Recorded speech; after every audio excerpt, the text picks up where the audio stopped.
Orde Baru atau sering disingkat dengan Orba adalah sebutan bagi masa pemerintahan Presiden Jenderal Soeharto di Indonesia. Orde Baru menggantikan Orde Lama yang merujuk pada era pemerintahan Soekarno. Lahirnya Orde Baru diawali dengan dikeluarkannya surat pemerintah 11 Maret 1966. Orde Baru berlangsung dari 1906 hingga 1989. Dalam jangka waktu tersebut, ekonomi Indonesia berkembang sangat pesat. Meskipun ini terjadi bersama dengan praktik korupsi yang merajalela dan penegakan kebebasan berpendapat.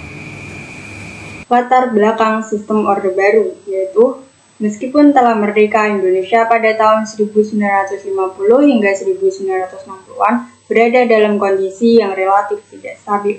Bahkan setelah Belanda secara resmi mengakui kemerdekaan Indonesia pada tahun 1949, keadaan politik maupun ekonomi di Indonesia masih labil karena ketatnya persaingan di antara kelompok-kelompok politik.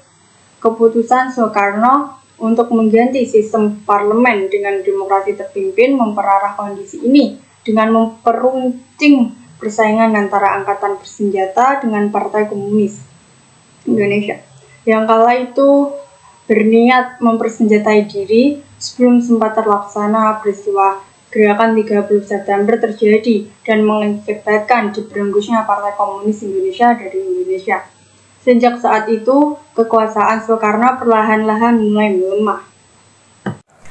Kelebihan pembangunan dalam masa Orde Baru, yaitu 1. Sukses transmigrasi, 2. Sukses KB, 3. Sukses memerangi buta huruf, 4. Sukses swasembada pangan, pengangguran minimum, 5. Sukses Repelita, rencana pembangunan 5 tahun, 6. Sukses gerakan wajib belajar, 7. Sukses gerakan nasional orang tua asuh, 8. Sukses keamanan dalam negeri, 9. Investor asing mau menanamkan modal di Indonesia, 10. Sukses menumbuhkan rasa nasionalisme dan cinta produk dalam negeri. Kekurangan sistem pemerintahan Orde Baru. 1. Semaraknya korupsi, kolusi, nepotisme. 2. Pembangunan Indonesia yang tidak merata dan timbulnya kesenjangan pembangunan antara pusat dan daerah. Sebagian disebabkan karena kekayaan daerah sebagian besar disedot ke pusat. 3. Munculnya rasa ketidakpuasan di sejumlah daerah karena kesenjangan pembangunan, terutama di Aceh dan Papua. 4.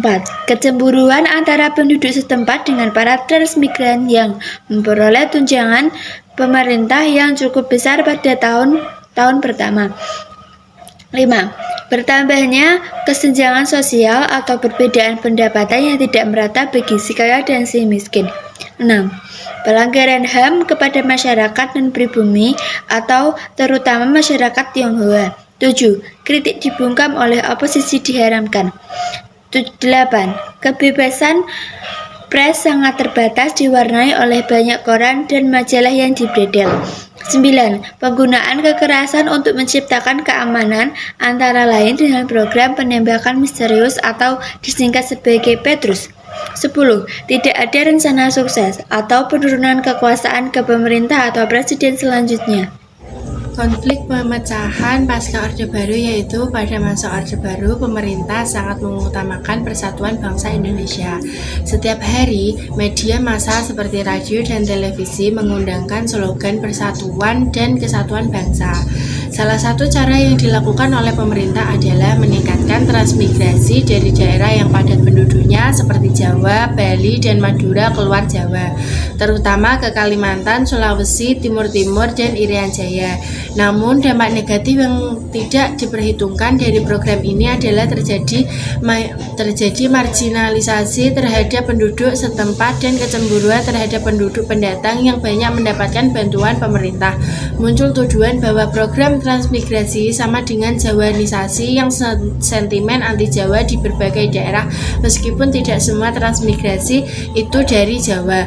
Pada awal era reformasi, konflik laten ini meledak menjadi terbuka, antara lain dalam bentuk konflik Ambon dan konflik Madura Dayak di Kalimantan. Sementara itu, gejolak di Papua yang dipicu oleh rasa diperlakukan tidak adil dalam pembagian keuntungan pengolahan sumber dayanya juga diperkuat oleh ketidaksukaan terhadap para transmigran.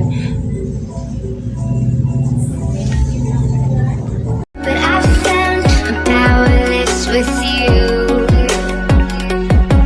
Now Tamat, ending yang cukup mengandilaukan. Pesan yang bisa kita ambil dari film ini adalah apa yang kita tanam itulah yang kita petik. Jika Anda berbuat buruk kepada orang lain, jangan heran jika suatu hari nanti hal buruk juga akan menimpa Anda. Jika Anda memberikan 100 perak kepada orang yang benar-benar sedang membutuhkan, jangan kaget jika suatu hari nanti Anda akan mendapatkan berkali-kali lipat perak dari yang pernah Anda berikan kepada orang tersebut. Cobalah untuk ikhlas, tawakal, hindari iri, dengki, dendam, apalagi takabur dengan menyombongkan harta benda yang Anda miliki seolah itu adalah hak milik pribadi Anda. Ingat, di dunia ini kita tidak pernah benar-benar memiliki hak atas apapun atau hak atas benda apapun, karena pada dasarnya hanya satu yang benar-benar kita punya, yaitu waktu. Pergunakanlah waktu Anda sebaik mungkin, jangan terlalu banyak rebahan, sekali-kali bolehlah, tetapi sekali-kalinya jangan setiap hari. Apapun itu yang penting bermanfaat, asalkan jangan pernah menjadi seorang beban, karena itu sangat tidak worth it sekali. Saya John, mewakili direksi yang bertugas, mengucapkan terima kasih dan sampai jumpa di video selanjutnya.